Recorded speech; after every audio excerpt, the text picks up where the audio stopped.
జాతీయవాద జర్నలిజానికి అసలైన వేదిక నేషనలిస్ట్ హబ్ ని సబ్స్క్రైబ్ చేసుకోండి. నోటిఫికేషన్స్ కోసం బెల్ ఐకాన్ పై క్లిక్ చేయండి. అసలు ఇంతకాలం దాదాపు 8 నెలల నుంచి యుద్ధం జరుగుతూనే ఉంది. వీళ్ళు దాడి చేస్తున్నారు, వాళ్ళు ప్రతి దాడి చేస్తున్నారు, ప్రాణాలు కోల్పోతున్నారు.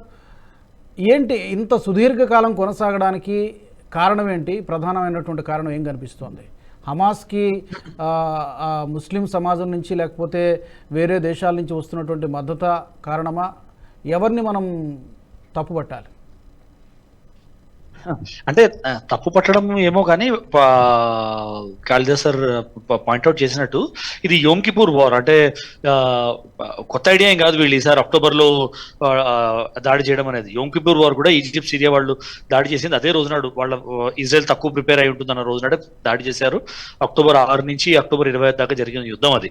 దానిలో ఈజిప్ట్ సిరియానే ఇన్వాల్వ్ అయినాయి. అప్పటి నుంచి ఈజిప్ట్ కి సిరియాకి ఇజ్రాయెల్ అంటే పడదు, వాళ్ళకి సపోర్ట్ అరబ్ నేషన్స్ ఉన్నాయి. ఈ మధ్యనే కొంచెం యుఏఈ సౌదీ అరేబియా లాంటి వాళ్ళు ఇంకా మనకి ఎన్నాళ్ళు ఈ యుద్ధాలు మనం we should co exist peaceful గా ఉండాలన్న ఒక చిన్న ఇనిషియేటివ్ తీసుకోవడం కొంచెం మొదలైంది. అది దట్స్ ఎ డిఫరెంట్ టాపిక్. కానీ ఏంటంటే ఈజిప్ట్ సిరియా నుంచి అయితే without any element of doubt and then from the other north African nations కొన్ని ఉన్నాయి, సొమాలియా అటువైపు నుంచి ఉన్న టెర్రరిస్ట్ ఆర్గనైజేషన్స్ వాళ్ళందరి దగ్గర నుంచి material support, money support, weapon support, political support అన్ని ఉన్నాయి హమాస్ కి. లేదంటూ చెప్పడానికి వీల్లేదు. ఈ ప్రతిఘటన ఊహించలేదా ఇజ్రాయెల్ మొదట యుద్ధం మొదలైనప్పుడు? లేకపోతే ఊహించింది వాళ్ళు ప్రిపేర్డ్ గానే ఉన్నారనుకోవచ్చు? ఇంతకాలం కొనసాగుతుందని ఎవరైనా ఊహించే ఉంటుంటారండి. ఏంటంటే మోడర్న్ వార్ఫేర్ లో మీకు రష్యా యుక్రెయిన్ వార్ ఒకటి బాగా నేర్పించింది. రష్యా యుక్రెయిన్ లోకి వెళ్ళగానే 15 రోజుల్లో యుద్ధం అయిపోతుంది, 10 రోజుల్లో యుద్ధం అయిపోతుంది, యుక్రెయిన్ తొక్కి పడేస్తుంది అని. యుక్రెయిన్ లాంటి కంట్రీ టిపికాలిటీ ఏంటంటే యుక్రెయిన్ లాంటి కంట్రీకి ఒక నేషనల్ సెంటిమెంట్ అంటూ లేదండి. యుక్రెయిన్ కల్చర్ చూసారంటే 3 డిఫరెంట్ కల్చర్స్ ఉంటాయి యుక్రెయిన్ లో. అలాంటి దేశమే 2 ఏళ్ల నుంచి యుద్ధం చేస్తుంది, రష్యా గెలవలేకపోయింది ఆ యుద్ధం. సో అది మోడర్న్ వార్ఫేర్ లో మీరు నేర్చుకునేది ఏంటంటే ఏమవుతుందంటే మీరు జనాలతో కలిసిపోయారు అనుకోండి. టెర్రరిస్ట్ ఆర్గనైజేషన్స్ ఇవి చాలా చేస్తాయండి, జనాలతో కలిసిపోతారు. అంటే అక్కడ ప్రత్యక్షంగానో పరోక్షంగానో ఉంది. 100% ప్రత్యక్షంగానే ఉంది. ప్రత్యక్షంగానే ఉంది, పరోక్షంగా కూడా కాదు. పరోక్షంగా అంటే ఎవరో ఇటు నలగక అటు నలగక ఉండాలనుకున్న వాళ్ళు కొంతమంది, లేకపోతే ప్రత్యక్షంగా చాలా ఉంది. మీరు ఒకవేళ ఆ ఇజ్రాయెల్, ఈజిప్ట్, సిరియా ఈ బోర్డర్లు అవి చూసారంటే బేసికలీ మీకు ఈ రాఫాలో ఎందుకు ఈ మధ్య జరుగుతున్నాయి, ఈ దాడులు ఎందుకు జరుగుతున్నాయి, రాఫా ఎందుకు స్ట్రాటజికలీ అంత ఇంపార్టెంట్ అని చూసారంటే మీరు ఈజిప్ట్ లోకి 2 క్రాసింగ్స్ ఉన్నాయండి. కరెం షలోమ్ ఒకటి, రాఫా ఒకటి. అండ్ నార్త్ లో మళ్ళీ ఇంకో ఇవాక్యుయేషన్ ఏరియా ఉంది గాజా దాటే కాదు, కానీ గాజా సిటీ నుంచి దాటి వెళ్ళి చేయాలి. సో అది కుదరంది. ఎరెస్ క్రాసింగ్ అని ఇంకోటి ఉంది, మ్యాప్ పేరు చూసారంటే. సో సౌత్ లో ఉన్నవన్నీ Rapha crossing, కరెం shalom crossing. కరెం shalom crossing already close ఉంది. ఇప్పుడు రాఫా క్రాసింగ్ కూడా పట్టేసుకున్నారంటే ఇజ్రాయెల్ ఈ రాఫాని మీద దాడి చేయడం స్ట్రాటజిక్ గా ఎందుకు ఇంపార్టెంట్ అంటే రాఫా క్రాసింగ్ నుంచి హమాస్ కి వస్తున్న మద్దతు మనుషుల ద్వారా కానీ, రోడ్డు ద్వారా కానీ, ఇన్ ఫార్మ్ ఆఫ్ మెటీరియల్ కానీ, ఇన్ ఫార్మ్ ఆఫ్ వెపన్స్ కానీ, ఇన్ ఫార్మ్ ఆఫ్ మనీ కానీ, ఆ క్రాసింగ్ మేము కంట్రోల్ చేసామంటే హమాస్కి వచ్చే ఎయిడ్ మేము కంట్రోల్ చేయొచ్చు అని. కానీ ఈ మధ్యలో ఏమొచ్చాయంటే కొన్ని రిపోర్ట్స్, కన్ఫర్మ్డ్ అన్కన్ఫర్మ్డ్ రిపోర్ట్స్ ఏమొచ్చాయంటే వాళ్ళ రెఫ్యూజీ క్యాంప్స్ లో కూడా వెళ్ళి హమాస్ వాళ్ళు దాక్కుంటున్నారు. కొన్నాళ్ళు మనం ఉండి ఈ వేడి నడుస్తున్నంత వరకు దాగుందాము, మళ్ళీ బయటకు వచ్చి మళ్ళీ ఆర్గనైజేషన్ రివైవ్ చేద్దామని. సో వాళ్ళు అది టార్గెట్ చేస్తున్నారు. ఇప్పుడు మొన్న మండే నాడు అయిన ఎయిర్ స్ట్రైక్స్ లో ఏంటి 46 సివిలియన్స్ పోయారు. దానిలో ఎంతమంది సివిలియన్స్, ఎంతమంది హమాస్ వాళ్ళు అనేది ఇంకా తెలియలేదు, ఎవరికి తెలియలేదు. హమాస్ వాళ్ళు ఉన్నారో లేదని కూడా తెలియదు, కానీ 46 మంది. కానీ అక్టోబర్ లో జరిగింది మీకు 46 అవ్వగానే మీరు ఏఐ జనరేటెడ్ వీళ్ళు టూల్ కిట్ వాళ్ళు ముందరకు వచ్చి ఆల్ ఐస్ అండ్ రాఫాని మొదలెట్టారు. 1200 మంది చనిపోయినప్పుడు వాళ్ళని క్యాప్చర్ చేసినప్పుడు ఇప్పటికి కూడా వీడియోస్ వస్తున్నాయి. ఆడవాళ్ళని, పిల్లల్ని ఎట్లా ట్రీట్ చేశారనేది, వాళ్ళు వితౌట్ ఎనీ రెస్పెక్ట్ ట్రీట్ చేశారనేది. అయితే 250 మందికి పైగా బందీలుగా పట్టుకున్నారు. ఇప్పటికి కొంతమంది విడుదలయ్యారు, ఇంకా కూడా వాళ్ళ చేతిలో కొంతమంది బందీలుగా. మిగతా వాళ్ళని ఏం చేస్తున్నారు, ఎలా ట్రీట్ చేస్తున్నారు అని తెలియదు కదండి. వాళ్ళ టార్గెట్ సింపుల్, ఆ జూయిష్ విమెన్ ని కూడా తీసుకెళ్లి వాళ్ళని ఇంప్రెగ్నేట్ చేసి వాళ్ళలో ఇస్లాం పిల్లలు పెంచుతామని.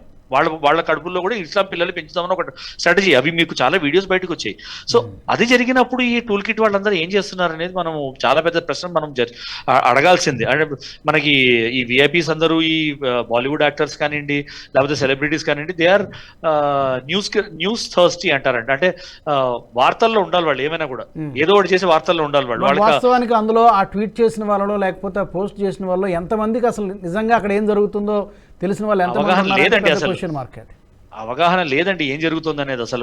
వాళ్ళకి ఏముంది, ఎవడో కూడా పైసలు ఇస్తాడు, ట్వీట్ చేయండి అంటాడు.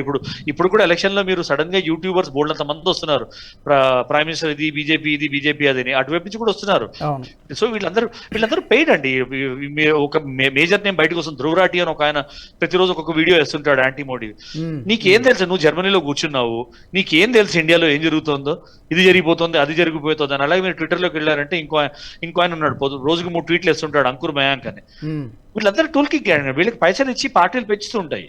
వాళ్ళకి గ్రౌండ్ రియాలిటీలో అసలు సంబంధమే లేదు. ఒక పెద్ద, మీరు జస్ట్ ఒక ఎగ్జాంపుల్ చెప్తున్నానంటే, ఈ టూల్ కిట్ గ్యాంగ్ ఎట్లా ఫంక్షన్ చేస్తుందంటే, వాళ్ళకి పైసలు వస్తాయి, మీరు టార్గెట్ చేయాలంటారు. వాళ్ళు అది టార్గెట్ చేసుకుంటూ అది గ్రౌండ్ రియాలిటీ ఏంటి, గ్రౌండ్ లో ఏం జరుగుతుంది. ఇప్పుడు ఒక పెద్ద ఇదేంటంటే, వారణాసిలో నరేంద్ర మోడీ చాలా పెద్ద ఓట్ల మొత్తంతో ఓడిపోతున్నారని ఒక టూల్ కిట్ ఇది మొదలైంది ట్విట్టర్ లో. అది నిజమా అబద్ధమా ఏమవుతుందంటే, సోషల్ మీడియాలో మీరు వేశారంటే, social media influences a lot of people. అది వెళ్ళి పబ్లిక్ ని ఇన్ఫ్లుయెన్స్ చేస్తుంది. పబ్లిక్ ఇన్ఫ్లుయెన్స్ అయితే పబ్లిక్ పర్సెప్షన్ చేంజ్ అవుతుంది. అదే స్ట్రాటజీ ఇక్కడ కూడా వాడుతున్నారు. సైకలాజికల్ జరగబోయే ఎలక్షన్ల మీద ఏమైనా ప్రభావం చూపిస్తుంది అనేది వాళ్ళ సైకలాజికల్ వార్ఫేర్ అండి. This is all psychological warfare అండి. Same thing all eyes on Rafah అనేది కూడా సైకలాజికల్ వార్ఫేర్. ఇజ్రాయెల్ కి అగైన్స్ సపోర్ట్ కేటాయించడం, సపోర్ట్ తీసుకోవడంలో వాళ్ళు చేస్తున్న సైకలాజికల్ వార్ఫేర్ అంతేగాని అంతకన్నా ఏమీ లేదు ఇది. So this is certainly funded by Islamic nations. వాళ్ళు ఇస్లామిక్ మనీ వస్తుంది, ఇస్లామిక్ మనీ వస్తే టూల్ కిట్ వాళ్ళు వేరు దేశాల్లో ఐదుగురు ఆరుగురిని వేరు పాకెట్స్ లో పెడతారు. సో దట్ అందరూ ఒకే చోటు నుంచి చేస్తున్న ఇంప్రెషన్ రాకుండా, ఇది చూడండి ప్రపంచం అన్ని వైపుల నుంచి వస్తుంది, ఇది చాలా చాలా ఊపు పొందుకుంటుంది. ఆల్ ఐస్ అనే రాఫా అనే ఒక పెద్ద మూమెంట్.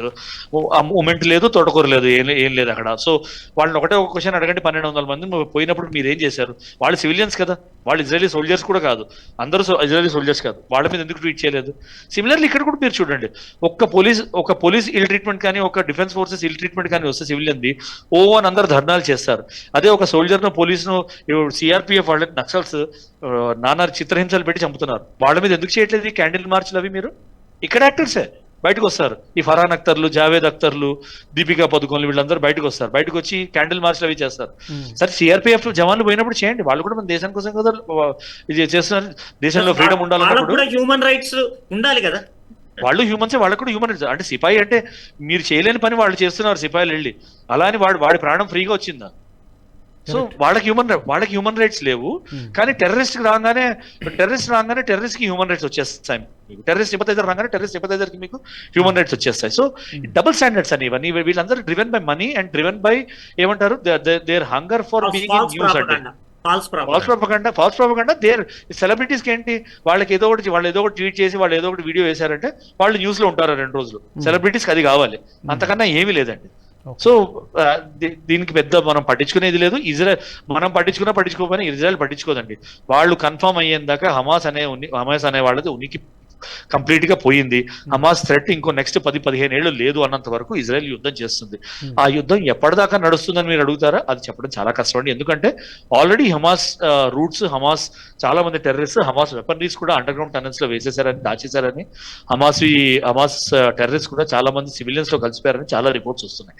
ఆ రిపోర్ట్సే నిజమైతే ఈ యుద్ధం ఎప్పటిదాకా కంటిన్యూ అవుతుంది, ఎప్పుడు ఫినిష్ అవుతుందని చెప్పడం చాలా కష్టం అండి. రష్యా ఉక్రెయిన్ వార్ లాగా ఇది కూడా నడుస్తూనే ఉంటుంది, సుదీర్ఘంగా నడిచే అవకాశం అయితే ఉంది. ఈ వీడియో మీకు నచ్చినట్టయితే లైక్ చేయండి, 10 మందికి షేర్ చేయండి. అలాగే కామెంట్ల రూపంలో మీ అభిప్రాయాలను మాతో పంచుకోండి. Nationalist hub group of channels ను సబ్స్క్రైబ్ చేసుకుని తెలుగునాట జాతీయవాద జర్నలిజాన్ని ప్రోత్సహించండి. ఈ వీడియో కింద ఉన్న బెల్ ఐకాన్ పై క్లిక్ చేయడం మర్చిపోవద్దు.